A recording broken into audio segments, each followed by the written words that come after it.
De acordo com a teologia cristã, pecar é simplesmente pensar nesses pecados capitais. A Bíblia diz que o resultado do pecado é a morte. Cada um desses pecados tem uma história secreta revelando como eles se tornaram capitais. Os 7 pecados capitais tiveram um enorme impacto na história, na sociedade e em nossas almas. Você não pode transgredir a lei moral de Deus sem que alguém pague um preço terrível por isso. E o mais perigoso desses pecados é a soberba.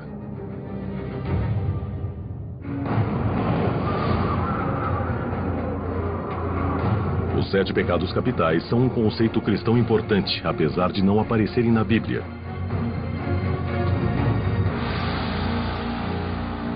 Eles apareceram primeiro em monastérios espalhados nos desertos do Egito, mais de 3 séculos depois da morte de Jesus. Em aproximadamente 375 d.C., um monge cristão chamado Evagrius Ponticus deixou a cidade pecaminosa de Constantinopla para entrar para um monastério. Lá, ele começou a catalogar as tentações que seduziam os homens para o inferno, criando uma lista das mais perigosas. Evagrius acreditava que existiam 8 terríveis tentações da alma. E a soberba era uma das mais fatais. Evagrius dizia que a soberba corrompia tudo em que tocava. Ele a chamava de tumor da alma cheio de pus, já que amadurece e se rompe, criando uma confusão repugnante.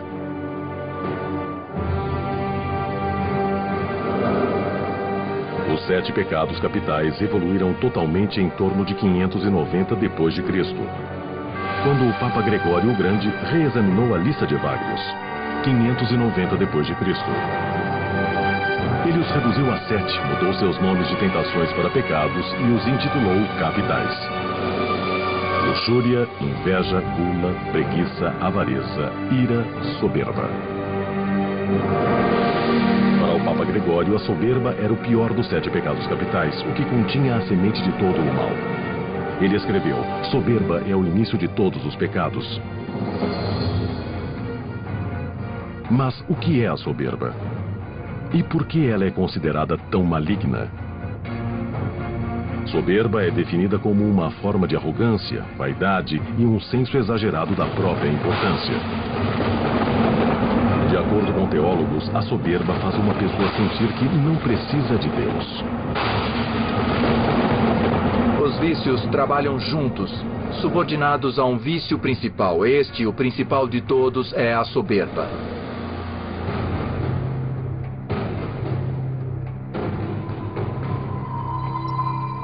A tradição cristã diz que a soberba vem de antes do jardim do Éden e da concepção do homem. Ela manchou o tecido da criação do início dos tempos até o nascimento do próprio diabo.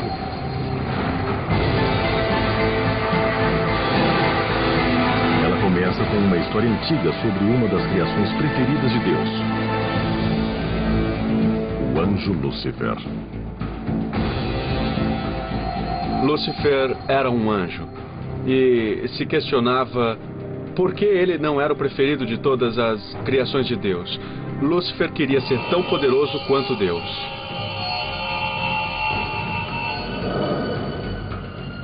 Judaísmo, cristianismo e islamismo contam lendas diferentes, mas similares, sobre a queda cataclísmica de Lúcifer das graças de Deus.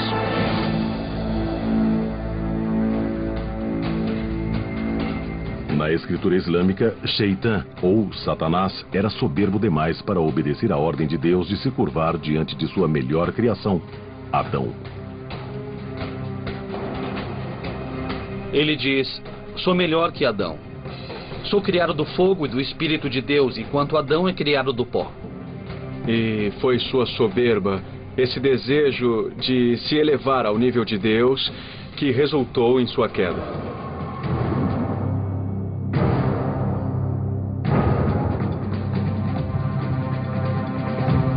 Tomado pela soberba, o rebelde Satanás lidera uma insurgência contra Deus.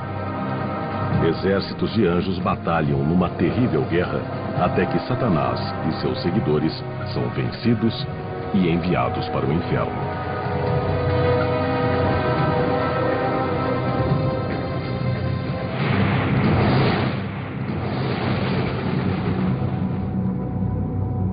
Derrotado, a criatura mais amada por Deus, Lúcifer, cai dos céus e se torna a encarnação do mal, Satanás.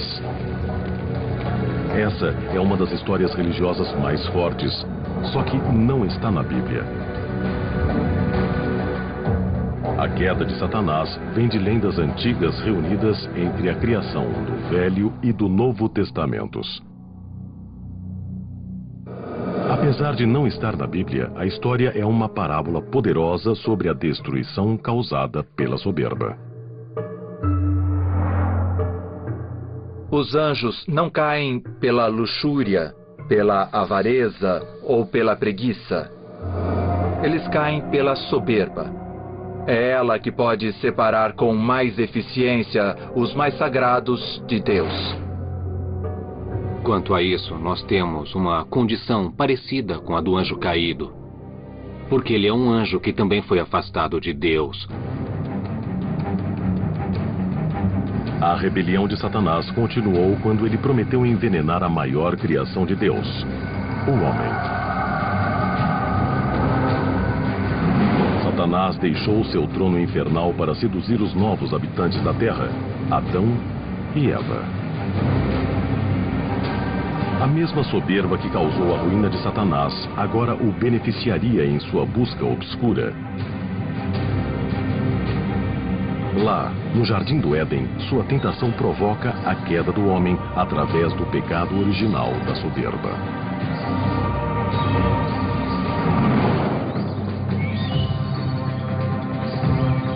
Na tradição cristã, o pecado de Adão e Eva é a soberba. Eles não respeitam a ordem e não respeitam o conselho de Deus e são enganados pela serpente, pelo mal.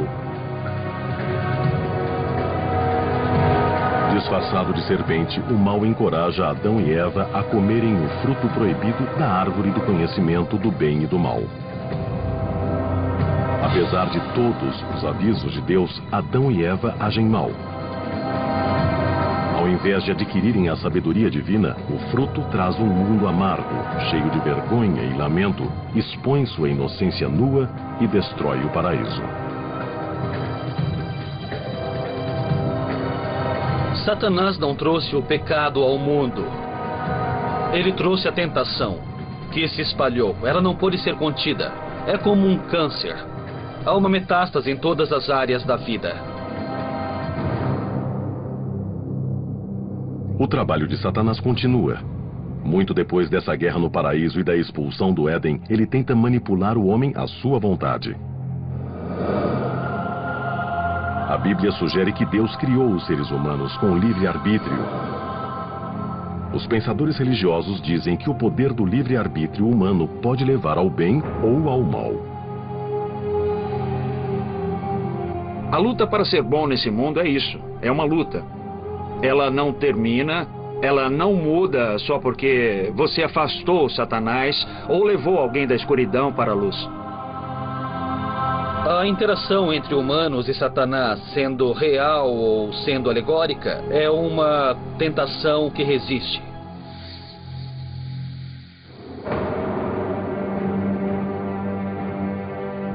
Em toda a história, até o mais devoto dos homens pode ser seduzido para o pecado. Quando o monge cristão Evagrius Ponticus criou sua lista, havia 8 pensamentos malignos.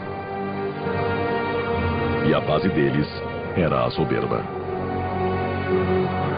A soberba inicialmente era tão grande e tão importante que era contada em dobro como se fossem 2 pecados.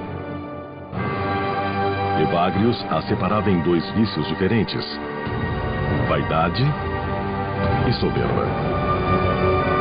Os 2 mais perigosos eram os pecados da vaidade e da soberba. Vaidade é uma forma de egocentrismo.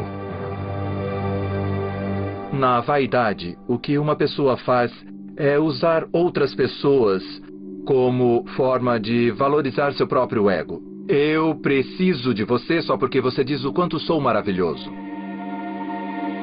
Evagrius acreditava que a vaidade interferia na santidade. E escreveu: A oração de quem ama a popularidade não alcançará Deus. Enquanto o vaidoso se preocupa com a opinião dos outros, o soberbo se concentra somente em si próprio.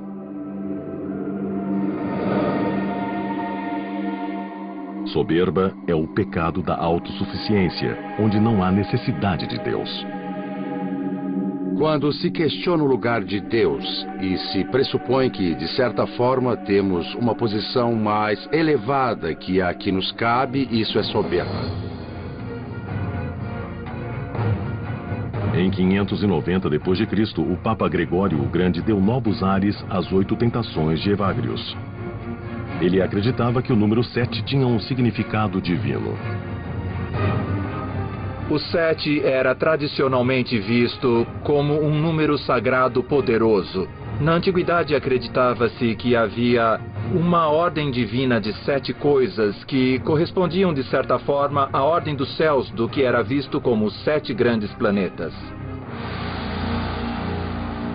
O Papa Gregório combinou os dois vícios em um único pecado capital: soberba. Jerusalém. A soberba é considerada um pecado terrível em outras culturas, além da tradição judaico-cristã.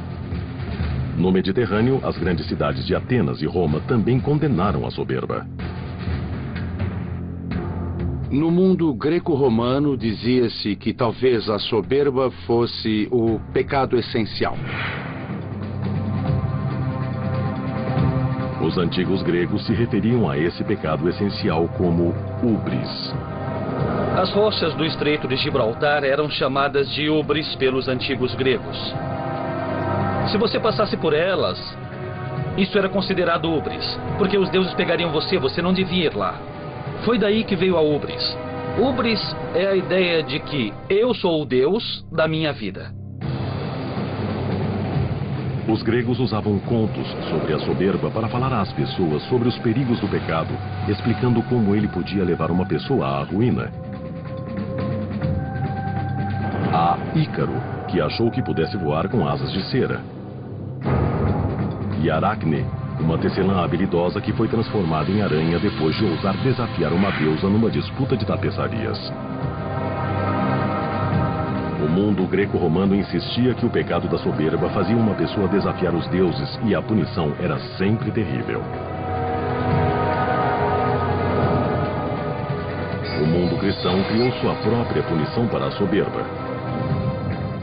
Ela se chama inferno.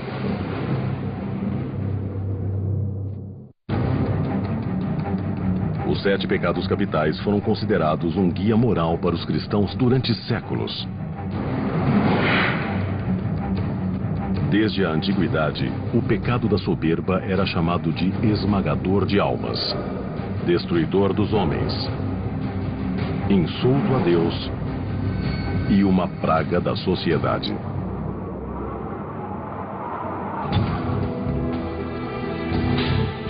A evolução da soberba seguia junto à de Satanás.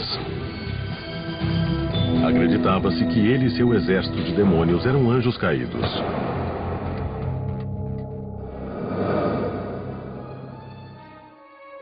Em 1300, com o início do Renascimento, acreditava-se que anjos caídos habitavam o espaço entre o céu e a terra. E eles teriam o poder de se materializarem e enganar. Se uma pessoa não fosse vigilante, poderia virar presa dos anjos caídos e ser atraída para o pecado. Anjos caídos podiam criar um corpo que era apenas uma ilusão visual. Nas pinturas renascentistas, nas pinturas medievais, sempre temos um elemento no corpo do diabo que trai a natureza. Os chifres em sua cabeça, ou os pés de ganso, são para enfatizar que esse ser é uma criatura que vai contra a natureza. Dizia-se que os anjos caídos gostavam especialmente de usar a soberba como tentação, cegando os pecadores para que não pudessem ver ninguém além deles mesmos. Em torno de 1320, a noção de inferno recebeu uma imagem humana do escritor italiano Dante Alighieri, a Divina Comédia. Na Divina Comédia de Dante, o poeta romano Virgílio o acompanha pelos 3 reinos: Inferno, Purgatório e Paraíso. Virgílio é considerado a representação da razão humana e Dante simboliza a humanidade. É no Purgatório que Dante ilustra mais nitidamente as punições para os pecadores. Dante expõe tudo e tenta criar um purgatório como um lugar, e isso fica na imaginação popular. Os pecadores soberbos andam no Monte Purgatório com um enorme peso de rochas nas costas. Por terem passado a vida olhando os outros de cima, eles não podem se erguer até que percebam o peso de seu pecado. A visão de Dante da soberba veio direto da doutrina ensinada pela Igreja.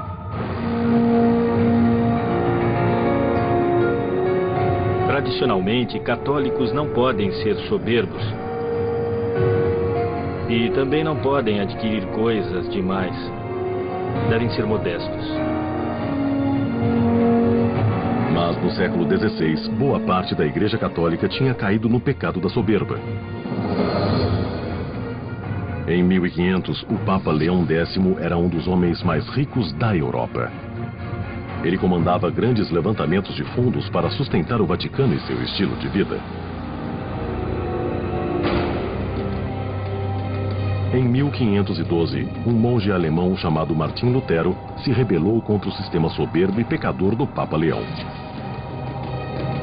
Ele escreveu críticas incisivas contra o Papa e o Vaticano, acabando por se afastar da Igreja Católica Romana. A reforma protestante que veio disso mudou o cristianismo para sempre.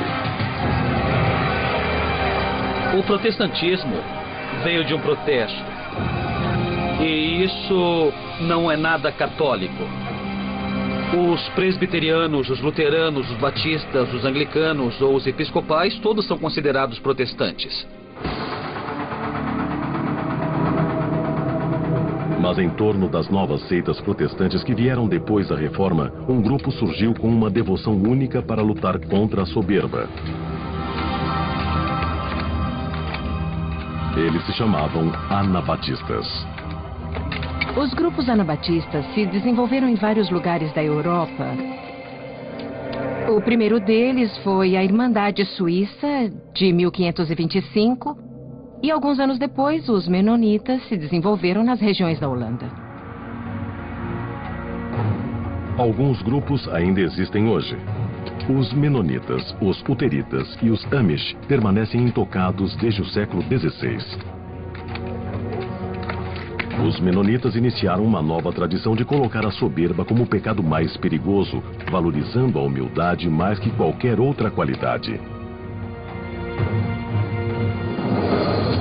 Os Amish levaram essa filosofia ainda mais longe, formando toda uma cultura dedicada a censurar a soberba em todas as suas formas. Os Amish veem a soberba como um pecado muito grave. E esse é um dos grandes motivos deles tentarem tanto parecer simples. A cultura Amish nasceu em 1693, quando os Menonitas receberam um novo membro chamado Jacob Oman. Jacob Oman tinha 30 anos quando se tornou parte da liderança da Igreja Menonita. Oman era um pastor poderoso e carismático que insistia que os pecadores deviam ser afastados da comunidade religiosa.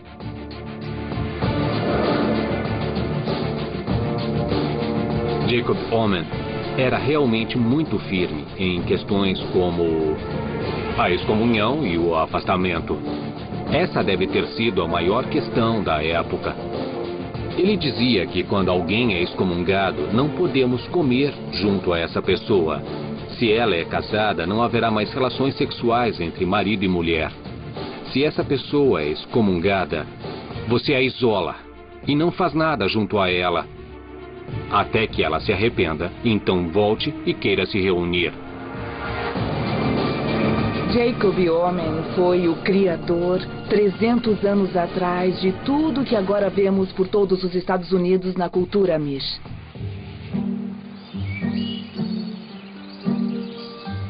Hoje, os Amish se mantêm distantes da cultura em voga. Fora da igreja, eles lutam contra o pecado da soberba usando roupas simples, trabalhando duro e rejeitando o que consideram mundano. A cultura encerra a educação aos 14 anos. Nesse período, os Amish acham que um aluno sabe tudo o que precisa para contribuir para a comunidade. Eles usam poucas máquinas facilitadoras do trabalho porque acreditam que a tecnologia só leva a pessoa a querer mais. Mais espaço, mais equipamentos, mais problemas e, por fim, leva a mais soberba. Mantendo tudo pequeno, simples, para que você possa arar com cavalos e não deixar sair do controle. Seu desprezo pela soberba pode ser visto em todas as partes de suas vidas. Eles resistem a serem fotografados. A vaidade, afinal, é uma forma de soberba. Até as bonecas das crianças não têm rostos. Pequenas demonstrações de soberba, como se gabar ou ser grosseiro, exigem que a pessoa se desculpe diante da congregação. Mas a soberba, mesmo como desafiar uma autoridade, pode garantir punição severa, como era no tempo de Jacob Omen.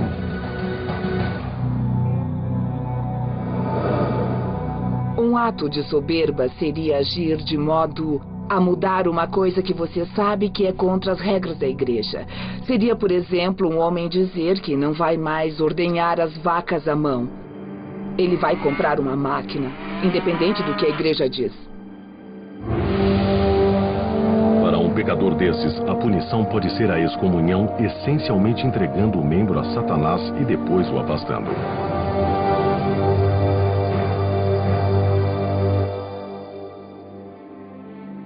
Apesar de seus esforços, os Amish não são imunes à soberba. A soberba na cultura Amish é bem parecida com a soberba de fora dessa cultura. Você não tem um carro para se gabar, mas tem a charrete. E você pode incrementar sua charrete como incrementa seu carro. O que é muito interessante é o desafio que a humildade nos apresenta. No fim, ela parece uma corrida para o fundo do poço, porque se você tem a humildade como meta, as pessoas começam a competir para se tornarem mais humildes do que as outras. E então, trabalhando duro para não ser soberbo, a humildade quase se torna soberba. A soberba é um pecado capital do qual a maioria dos religiosos tenta se livrar e nenhum conseguiu. Mas muitos indivíduos sucumbiram à tentação e a abraçaram.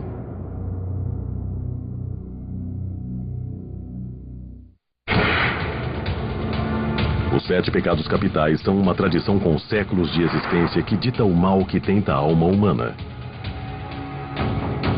E a soberba sempre foi considerada o pecado principal.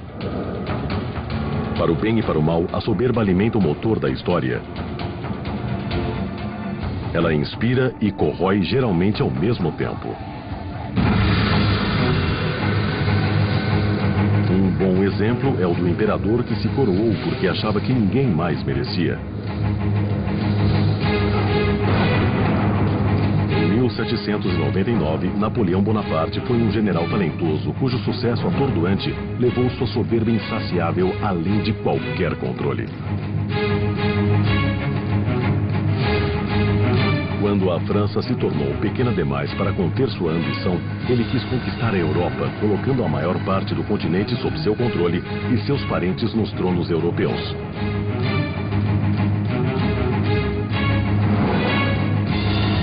Se acreditando invencível, o imperador liderou tropas de 500 mil numa invasão mal planejada à Rússia.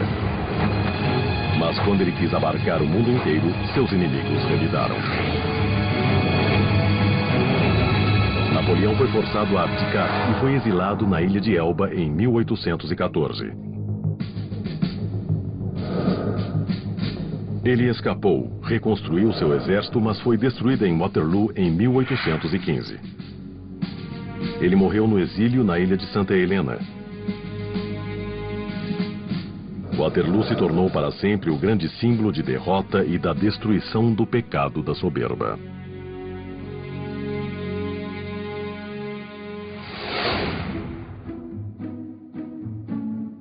Por volta de 1850, a soberba evoluiu se tornando uma virtude, não um vício.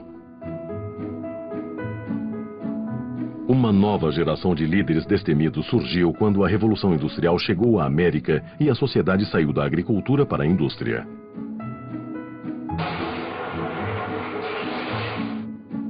As cidades se encheram de centenas de siderúrgicas, portos de carga e ferrovias. Essa era de oportunidade também transformou homens modestos em magnatas. Podemos pensar em Andrew Mellon, Andrew Carnegie, Cornelius Vanderbilt.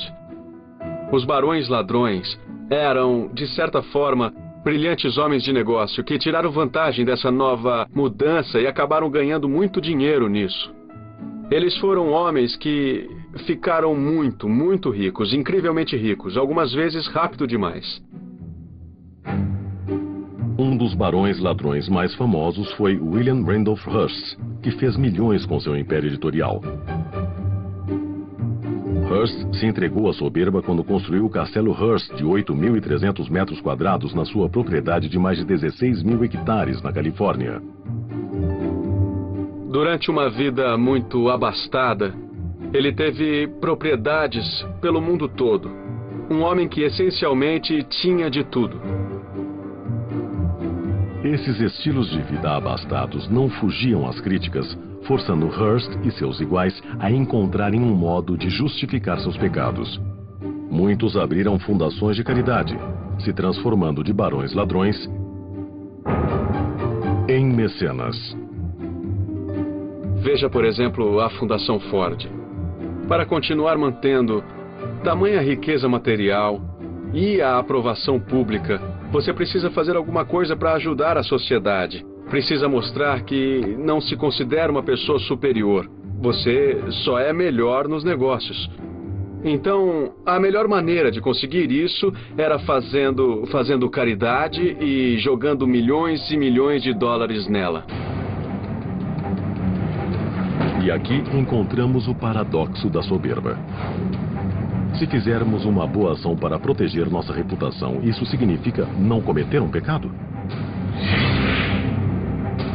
Então, se eu doar uma grande quantia em dinheiro para ser visto, isto é uma expressão de soberba. E o seu Pai do céu, como disse Jesus, não precisa lhe dar nenhum tipo de compensação, porque você já tem aquilo que você queria. Visibilidade pública, reconhecimento público, não mais que isso. A soberba pode ser ilusória. Algo que parece caridade pode ser uma atitude de arrogância. Como o mal pode mudar sua forma, a soberba pode se mascarar em algo benigno. Enquanto ser arrogante é facilmente definido como pecado, há um outro tipo de soberba que geralmente é confundido com uma força positiva. Nossa ascendência, nossa educação, nossa religião, nosso bairro, nosso país. Temos orgulho de todas essas coisas. O orgulho, invariavelmente, envolve uma comparação entre você e a outra pessoa, ou você e outro grupo de pessoas.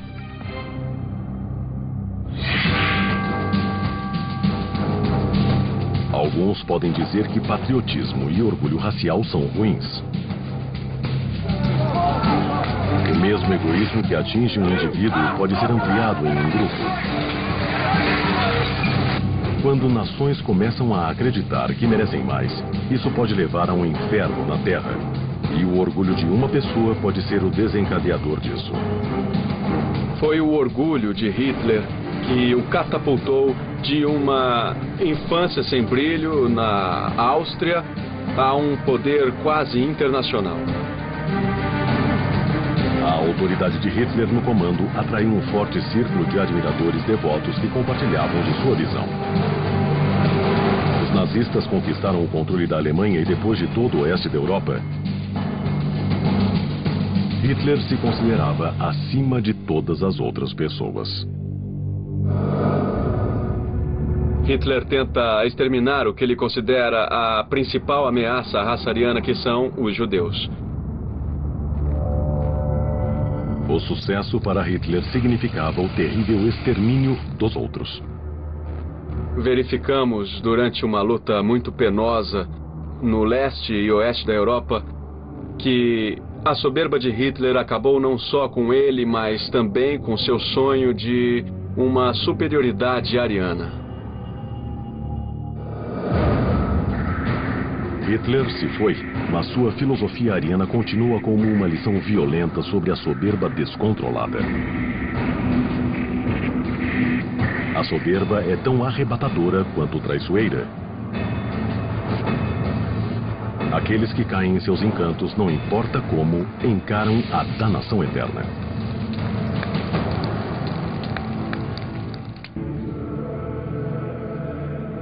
O Papa Gregório o Grande foi o primeiro a intitular a luxúria, a inveja, a gula, a preguiça, a avareza, a ira e a soberba de 7 pecados capitais. E de acordo com ele, o pecado mais perigoso é a soberba. A soberba pode parecer bonita mesmo sendo um pecado feio. A mitologia grega conta a lenda de Narciso. Ele tinha tamanha admiração por sua aparência que ficou olhando seu próprio reflexo durante horas. Enamorado por sua beleza, ele tentou tocar seu reflexo. Caiu dentro do lago que o refletia e se afogou. Vítima de seu próprio egocentrismo e soberba. Essa história é a origem do termo narcisista, alguém que gosta tanto de si próprio, de sua aparência e do que tem, que não vê nada além. O narcisismo é a imagem do egocentrismo. O narcisista passa por cima de tudo que dificultar a perfeição de sua autoimagem. Meus parabéns, foi ótimo, foi maravilhoso. Tá bom. Oi, tudo bem? Um narcisista geralmente mostra uma imagem pública amigável que ajuda a conquistar as pessoas. Se ele se vê como um líder nato, vai precisar dos outros como seguidores. Tá, tudo bem. Como vai? Quando eles conhecem as pessoas, são logo queridos e em certas situações, muita gente até aceita o fato deles serem meio arrogantes, mas eles são legais, inteligentes, encantadores, divertidos. Gostamos deles, os narcisistas. Então, pessoal, eu quero dizer que... O narcisista adora que prestem atenção nele, mas só olha para si mesmo.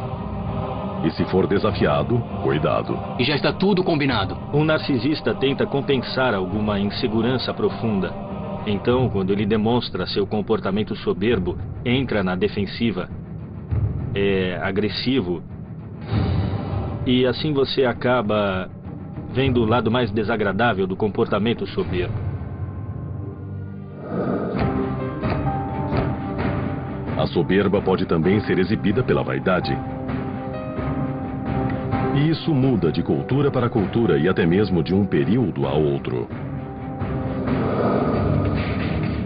Na Europa, certamente na Inglaterra do século XIX, quanto mais gordo você fosse, mais honrado era. Se você e a sua família fossem todos pesados, isso era sinal de que você era um bom provedor.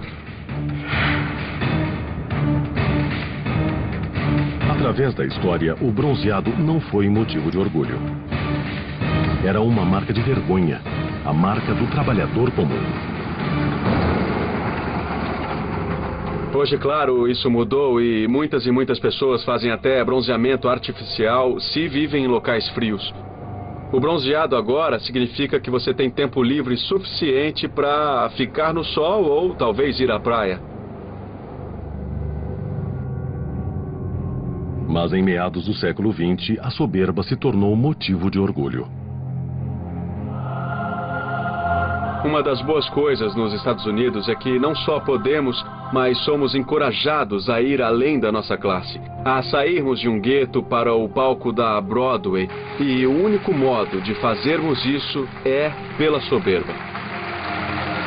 Nesse sentido, a soberba é uma virtude, porque ela pode promover suas conquistas. Ela é associada à motivação das pessoas a fazerem melhor. Por essa perspectiva, a versão religiosa tradicional da soberba como pecado está errada. Para o religioso, o caminho para o pecado da soberba sempre levou ao inferno.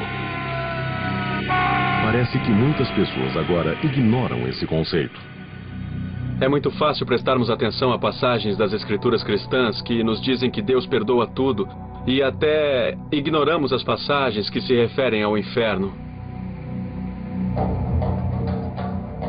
Durante séculos, as almas humanas foram vistas como prêmios na batalha eterna entre os anjos sagrados do céu e os demônios que serviam ao mal. Agora, essa imagem parece um pouco envelhecida com o tempo. Hoje, na verdade, nós enfatizamos menos a influência angélica do nosso lado e mais o nosso livre-arbítrio. No livro de João, a Bíblia define o pecado como a falta de regras. Mas numa sociedade em que a filosofia principal é se você se sente bem, faça, e que a soberba é positiva, não há espaço para se considerar a soberba um pecado. Ou talvez, celebrando a soberba, tenhamos apagado a ideia de pecado totalmente.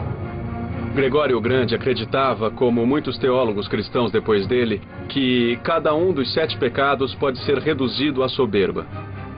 E se a soberba não é mais um pecado, isso coloca os outros pecados em perigo de se tornarem irrelevantes também. A soberba pode ser mais complexa do que imaginamos. Novas pesquisas sugerem que há 2 tipos de soberba. Uma leva ao sucesso. A outra leva ao inferno.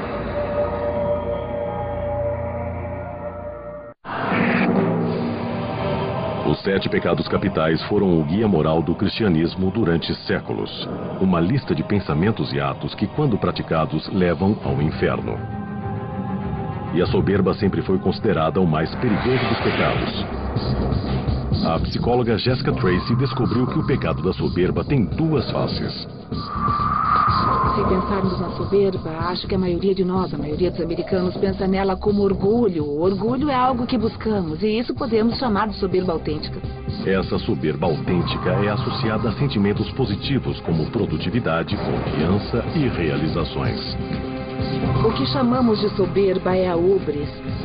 A soberba associada à ideia do pecado capital é a arrogância, o egocentrismo e a presunção. Um tipo de soberba vem da retidão. O outro é um demônio da ilusão. E às vezes não sabemos dizer qual é qual. Tá bom. Oi, tudo bem? Essas dimensões são consideradas crônicas. Algumas pessoas tendem a vivenciar a soberba autêntica. Outras pessoas tendem a vivenciar a soberba ubrística e são pessoas diferentes. Sem pensar, somos naturalmente atraídos para a soberba autêntica. E temos repulsa à soberba ubrística. Rick Henderson, jogador de beisebol, é um grande exemplo, porque quando ele bateu um recorde, ele disse: "Eu sou o maior", e ele foi atacado por isso. As pessoas odiaram aquilo. Martha Stewart, considerada culpada. Também faz parte de nossa natureza ter prazer vendo a soberba sendo punida. Há uma soberba que tem satisfação em esmagar os rivais ou os outros. Isso não é virtude, isso é o pecado da soberba. Por outro lado, a soberba autêntica constrói o prestígio. E esse é um ingrediente essencial para se vencer na sociedade humana. Se uma pessoa é boa em algo, ela tem orgulho de suas habilidades e as passa adiante. É por isso que a aprovação de celebridades e a propaganda com elas funciona. Temos uma psicologia do prestígio que diz que ela é boa naquilo. Tiger Woods pode vender carros por esse motivo. Alguns de nós se rendem à soberba, outros lutam contra ela, mas todos somos infectados. É uma doença que dura uma vida, e talvez até além, porque o pecado pode estar codificado em nosso DNA.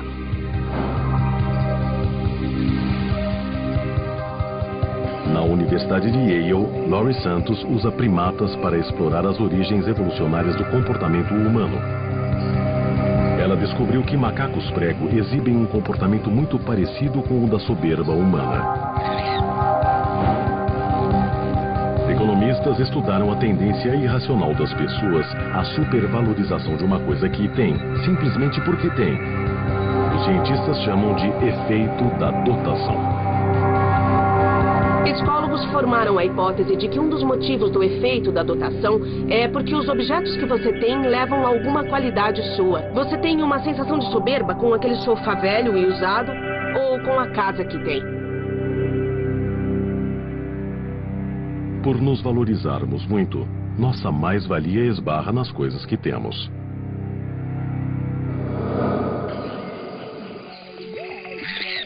Laurie queria ver se os macacos prego também vivenciavam o efeito da dotação.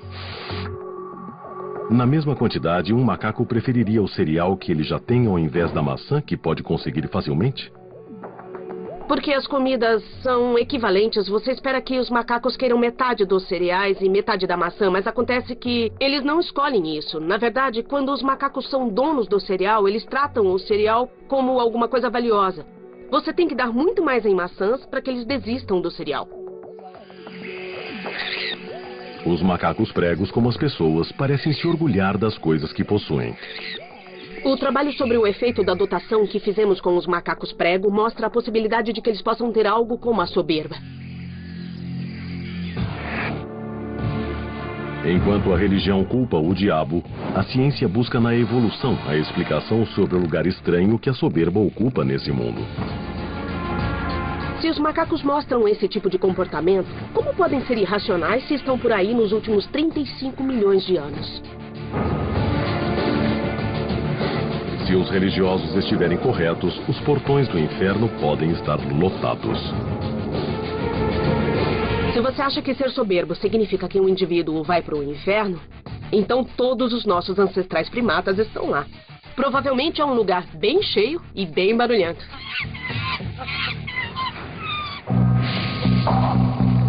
Sendo os portões do inferno feitos só para humanos ou não, é difícil ver o pecado da soberba como um ingresso para lá. A natureza da soberba é mais complicada que isso. Se a soberba indica simplesmente a posse de uma coisa, posse de um recurso, comida, território, posse de um bom conjunto de genes que torna alguém um parceiro desejável, posse de um lugar na sociedade, então claramente a soberba não é só benéfica, ela é absolutamente necessária.